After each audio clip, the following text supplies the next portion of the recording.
साहेब, सर्व नाक्यावरनं खबर आली, अजून त्या दोघांचा पत्ता नाहीये. अजून पत्ता नाही? Oh no.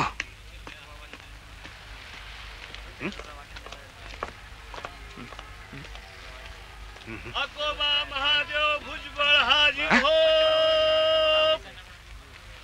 मुक्ता यशवंतेली हाजीर हो.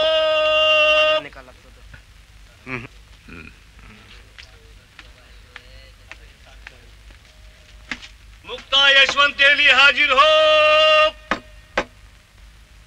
हाजिर है.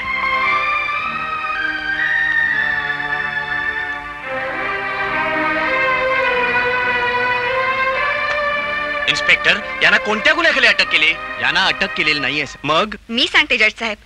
इन्स्पेक्टर साहेब आपल्या संरक्षणाखाली मला कोर्टात घेऊन आले. कोणापासून तुम्हाला भीती आहे? यांच्यापासून.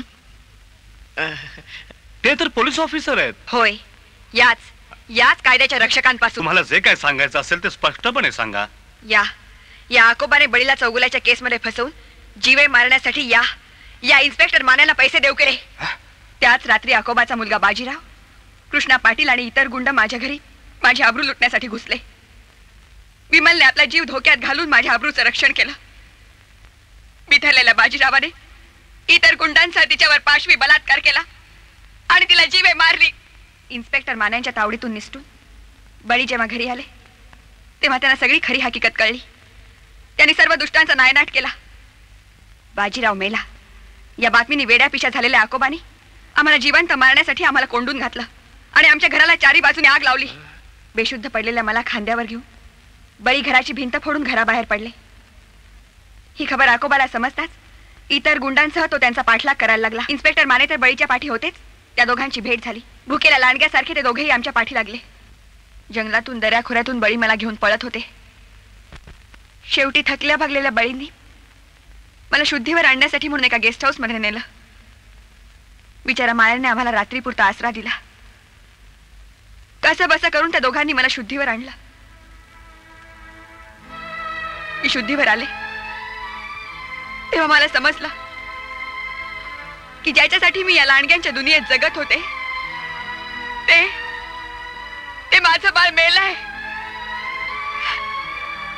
या आकोबाच्या बाजीरावानं आणि या सगळ्यांनी मिळून जन्माला येण्या अगोदरच माझ्या बाळाचा जीव घेतला. हो, माझ्या बाळाचा जीव घेतला.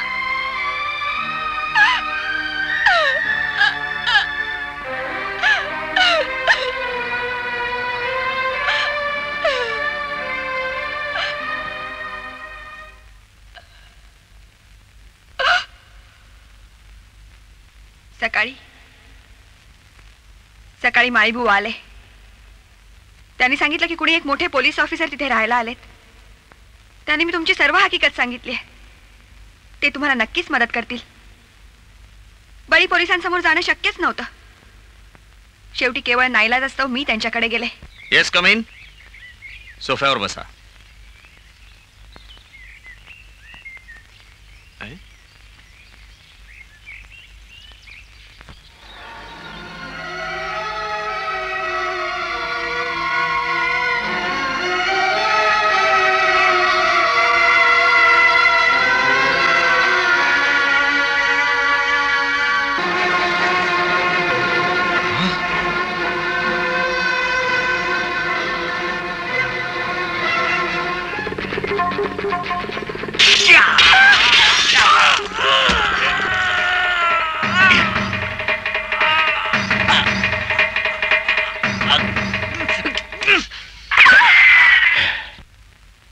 शिकार हातातून निसटली. हात तुटला. गोळी सुद्धा आम्हाला लागली नाही. झालं. शाहूसाहेब बिथरले. त्यांनी आपल्या साथीदारांसकट आम्हाला जीवे मारण्यासाठी फौज एकत्र केले. जज साहेब, कायद्याचे रक्षकच भक्षक झाले. तरी सुद्धा पोलीस खात्यात इन्स्पेक्टर पीरजादांसारखे चांगले लोक आहेत.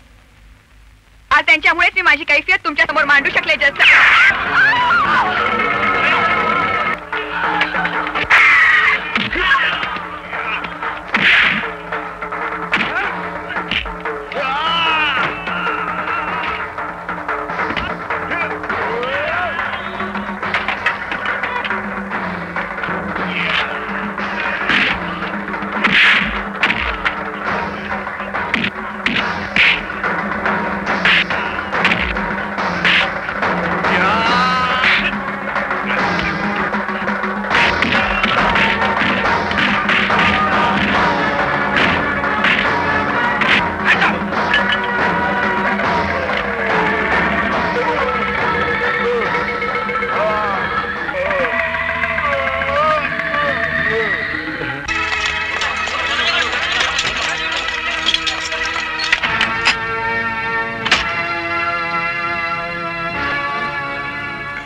आमच्या बाईसाहेब कुठं आहेत? त्यांचं ऑपरेशन अजून संपलेलं नाहीये. बरं त्या ठीक आहेत ना? नाही, त्या तशा बऱ्या आहेत, पण बरं काय? त्यांच्या ग्रुपचं रक्त कमी पडलंय म्हणून ऑपरेशन थांबलंय. हा? अहो, पण तुम्ही कुठे निघालात? मला अहो, त्यांच्याकडे जायला नाही, असं पाहिजे. करू नका. तुम्ही त्यांच्या इथेच बसून जीवाला धोका डॉक्टर आहे. मला रागव दिला होता. काय सोडा करता मला, तुम्ही? स्वतः सोडा. पेशंट आहात. अहो, तुम्ही ऐका. अहो, थांबा, नका जाऊ. डॉक्टर साहेब आमच्या बाईसाहेबांनी वाचवा. बळी आमचे निकराचे प्रयत्न चालू आहे. त्यांचं खूप रक्त गेलंय हा? म्हणून दुसऱ्या हॉस्पिटल मधून रक्त मागवलंय. आणि तिथं बी रगत नाही मिळालं तर? नाही मिळालं तर नका डॉक्टर हा? साहेब, असं करू नका सा. आमच्या बाईसाहेबांचं प्राण वाचवा. त्याचा काय पाहिजे? मालकसनी तसं वचन दिलंय डॉक्टर साहेब. अरे बळी तुझं म्हणणं ठीक आहे, पण डॉक्टर हा? याचं रक्त सुद्धा त्याच ग्रुपचं आहे. काय याचं म्हणता? रक्त का नाही घेत? बळीचं रक्त त्याच ग्रुपचं आहे. हो. मग चल बळी, हा. चल लवकर.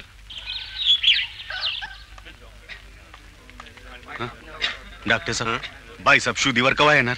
अरे येतील, तू कशाला काळजी करतोस? मी आता आलोय ना. हा? थांबा. हम्म. बघू. ओके, बघू.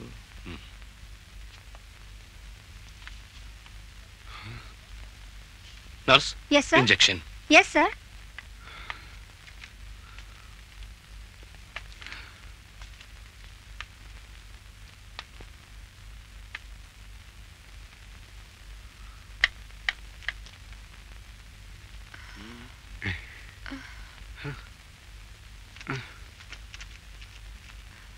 आता काळजी करायची नाही. नर्स, काय? तुम्ही पेशंट जवळच राहा. हो. ओके. नर्स, बळी कुठे? ते बाहेर बसलेत. अभिनंदन बळी, तुझ्यामुळेच मुक्ताचा जीव वाचला. तिला शुद्ध आलेली. जा, तिला भेट. हं?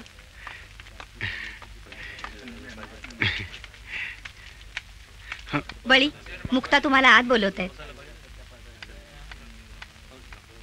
बळी,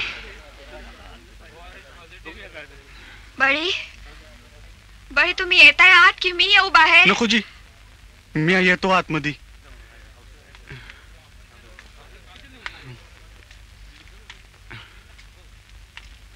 आजवर तुमच्यामुळे माझ्या आयुष्याचे धिंडवडे निघाले.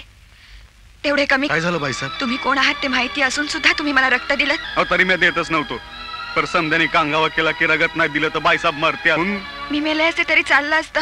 मला माफी करा बाईसाहेब. तुम्ही द्याल ती सजा भोगाय मी तयार आहे. तुमच्यासाठी एकच सजा आहे, माझ्याशी लग्न करण्याची. बळी, कोणतीही सजा भोगायला तुम्ही तयार होतात ना? पर बाईसाहेब, अहो हे तर पाप आहे, पाप. मी सपनात सुधी कसा विचार नाही करू शकत. तुम्ही दुसरी कंची बी सजा द्या. पर तुमच्यासाठी फक्त ही एकच सजा आहे बळी. बाईसाहेब, तर मालकासनी काय वाटत? त्याला वचन दिलंय म्हणून तर मी जगते. नाहीतर बळी, मी या गावात एकटी राहूच शकत नाही हो. त्यातून जर ती सुंदर असेल तर हे जग तिचं जगणंच असह्य करून सोडतं. प्रत्येकाला वाटतं की मी बळी, वेलीला सुद्धा झाडाच्या आधाराची गरज असते. मी देखील तुमच्या आधाराशिवाय राहू शकत नाही.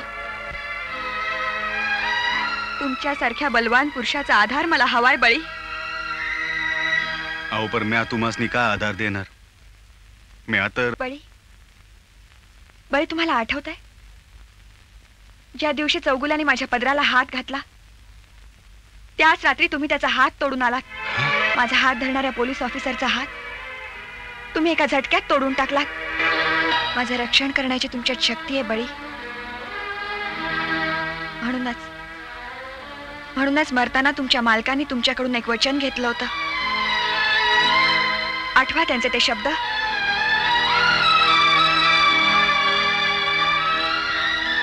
तुम्ही मला जगायला सांगताय, पण या लांडग्यांच्या दुनियेत मी कुणाच्या आधारावर जगू? बळीच्या नाही बाईसाहेब, हे पाप मला करायला लावू नका. अहो मला देवाला तोंड दाखवायचं आहे. कोर्टात तुम्ही माझं रक्षण करत होतात तेव्हा तुमच्या रक्ताने माझा मळवट भरला जात होता. हा मळवट तुमच्या रक्ताने भरला गेलाय. देवाची सुद्धा हीच इच्छा आहे हो. अरे मी आम्ही लई सपान रंगवले, पण मला त्याचं वाईट वाटत नाही. ते आज तुझ्या कामाले यातच मला समाधान आहे. विमल पण बाईसाहेब लय चांगले आहेत. त्यांचा सांभाळ कर, रक्षण कर. बाई माझी एक इच्छा पूर्ण करणार. बोल विमल. ठीक आहे भाईसाहेब, कारण मी तुमच्याशी लगीन. आता सुद्धा मान खालीच घालायला हवी का? माझ्या जवळ येऊन नाही सांगता येत? वय करीन मी तुमच्याशी लगीन.